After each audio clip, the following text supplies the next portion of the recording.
আকাশবাণী কলকাতা স্থানীয় সংবাদ পড়ছি সংযুক্তা সিংহ। বিশেষ বিশেষ খবর।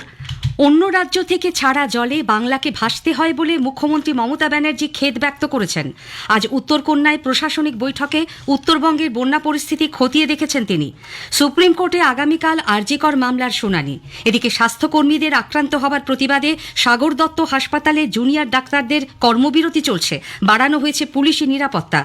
নতুন ধরনের কর্মসংস্থানের জন্য তথ্য ও সম্প্রচার মন্ত্রকের ক্রিয়েট ইন ইন্ডিয়া চ্যালেঞ্জে অংশ নিতে প্রধানমন্ত্রী যুবদের প্রতি আহ্বান জানিয়েছেন।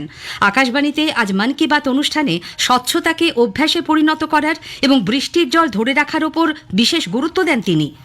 উত্তরবঙ্গে বৃষ্টি আপাতত কমেছে, তবে 2রা অক্টোবর থেকে ফের বৃষ্টির পরিমাণ বাড়ার সম্ভাবনা। আসছি বিস্তারিত খবরে।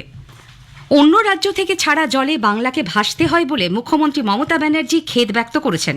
আজ শিলিগুড়ির উত্তরকন্যায় এক প্রশাসনিক বৈঠকে উত্তরবঙ্গের বন্যা পরিস্থিতি খতিয়ে দেখার পর আবারও কেন্দ্রের বিরুদ্ধে ক্ষোভ উগরে দেন তিনি। মুখ্যমন্ত্রী বলেন, ডিভিসি যদি জলাধারগুলিতে ড্রেজিং করত তাহলে জল ধারণ ক্ষমতা বাড়ত, এ রাজ্যের জেলাগুলিকে বন্যায় ভাসতে হতো না। প্রশাসনকে ক্ষতিগ্রস্ত এলাকায় ত্রাণ ও পুনর্বাসন এবং বন্যা দুর্গতদের সব রকম সাহায্যের নির্দেশ দিয়ে মুখ্যমন্ত্রী অভিযোগ করেন, কেন্দ্রের কাছ থেকে বন্যা বাবদ কোনো সাহায্য পশ্চিমবঙ্গ পায় না।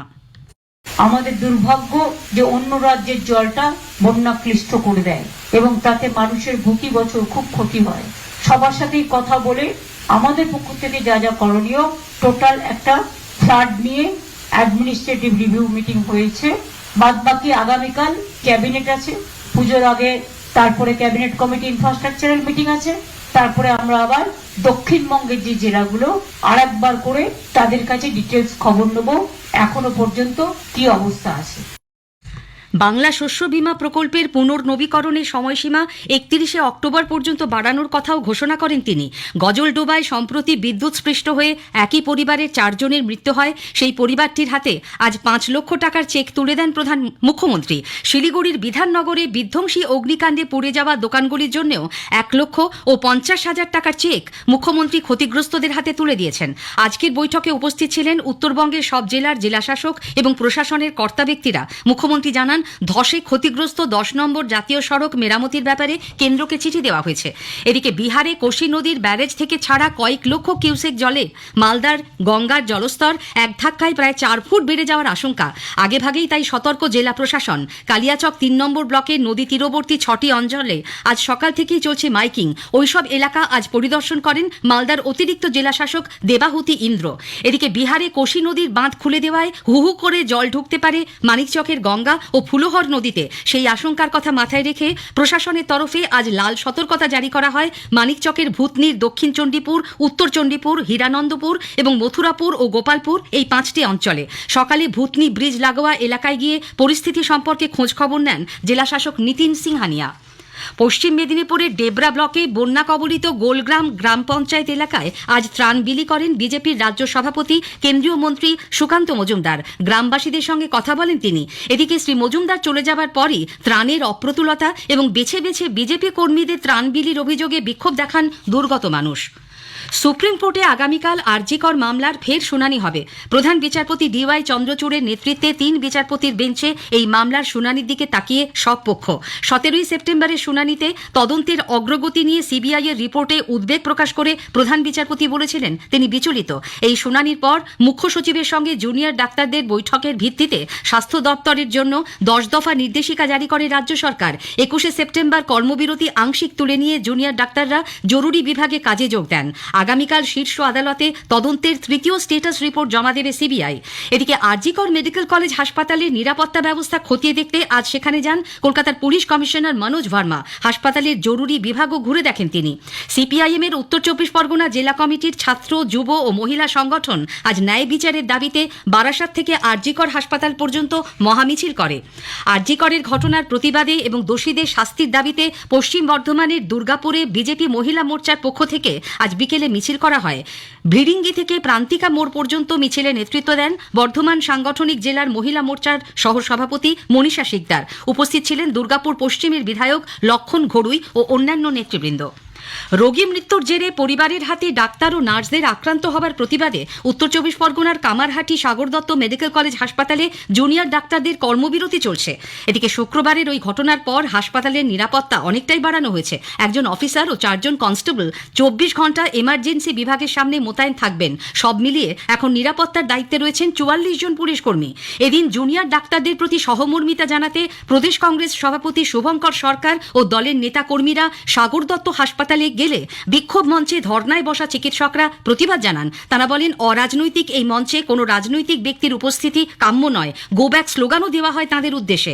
আন্দোলনকারী চিকিৎসক ডাক্তার আকাশ রায় বলেন, যদি উনি জনসাধারণ হয়ে এসেছিলেন, যদি উনি আমাদের সমর্থন করেন, ভালো কথা, করা উচিত। এই আন্দোলনটা আমি সবসময় বলি শুধু জুনিয়র ডাক্তারের নয়, এই আন্দোলন এবার জনসাধারণের হয়ে গেছে। কিন্তু আমি একটা জিনিস মনে করি, সাগর দত্ততে ওনার আসার কারণটা কি? আজ উনি বলেছেন উনি রাজনীতি ছেড়ে আসছেন। ওনার রাজনীতি ছাড়তে আজকে 53 দিন লেগে গেল।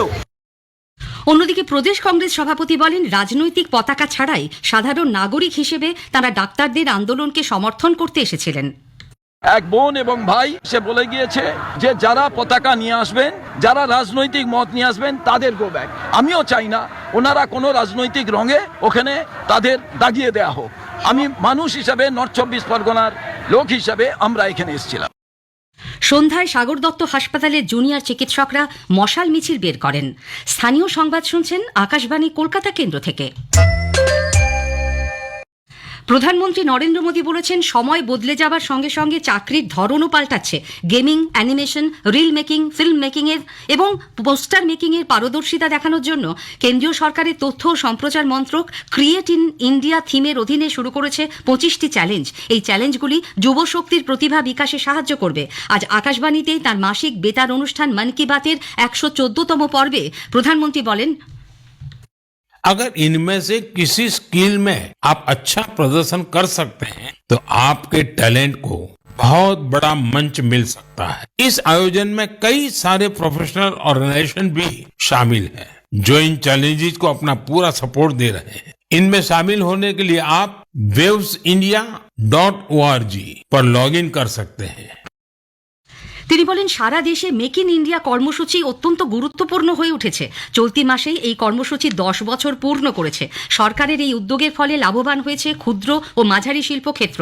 জল সংরক্ষণের প্রয়োজনীয়তার কথা মনে করিয়ে দিয়ে প্রধানমন্ত্রী বলেন, দেশের বিস্তীর্ণ অংশে যে প্রবল বৃষ্টিপাত হচ্ছে সেই জল ধরে রাখতে পারলে আগামী দিনগুলিতে জল সংকটের হাত থেকে দেশ রক্ষা পেতে পারে। এ ব্যাপারে প্রচারাভিযান শুরু হয়েছে। এই প্রসঙ্গে উত্তরপ্রদেশের ঝাঁসির বুন্দেলখণ্ডের মহিলাদের উদ্যোগের প্রশংসা করেন তিনি। শ্রী মোদী জানান, 2রা অক্টোবর স্বচ্ছ ভারত মিশনের 10 বছর পূর্ণ হবে।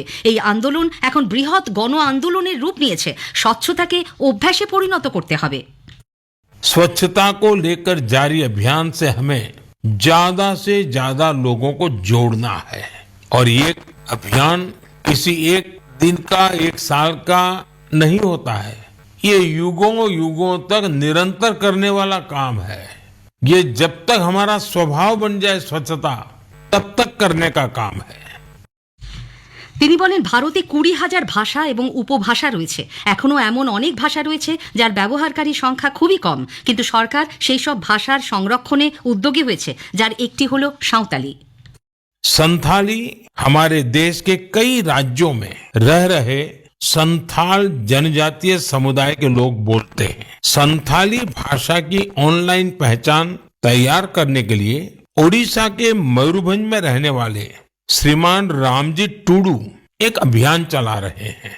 रामजी जी ने एक ऐसा डिजिटल प्लेटफॉर्म तैयार किया है जहां संथाली भाषा से जुड़े साहित्य को पढ़ा जा सकता है और संथाली भाषा में लिखा जा सकता है। উত্তরবঙ্গে চলতে থাকা ভারী বৃষ্টি কিছুটা কমেছে। আগামীকাল কোথাও কোথাও হালকা থেকে মাঝারি বৃষ্টি হতে পারে। 2রা অক্টোবর থেকে কয়েকদিন বৃষ্টি বাড়বে বলে আলিপুর আবহাওয়া দপ্তরের বিজ্ঞানী সৌরিশ বন্দ্যোপাধ্যায় জানিয়েছেন। আগামী 2-3 দিন উত্তরবঙ্গের জেলাগুলিতে প্রধানত বিক্ষিপ্তভাবে হালকা থেকে মাঝারি ধরনের বৃষ্টিপাতের সম্ভাবনা রয়েছে। তারপর 2 তারিখ থেকে পরবর্তী 2-3 দিনে কিছুটা বাড়বে উত্তরবঙ্গের উত্তরের জেলাগুলো। 29-30 তারিখ দক্ষিণবঙ্গে প্রধানত লোকালাইজ হালকা ধরনের বৃষ্টিপাতেরই সম্ভাবনা থাকছে 2-1 জায়গায়।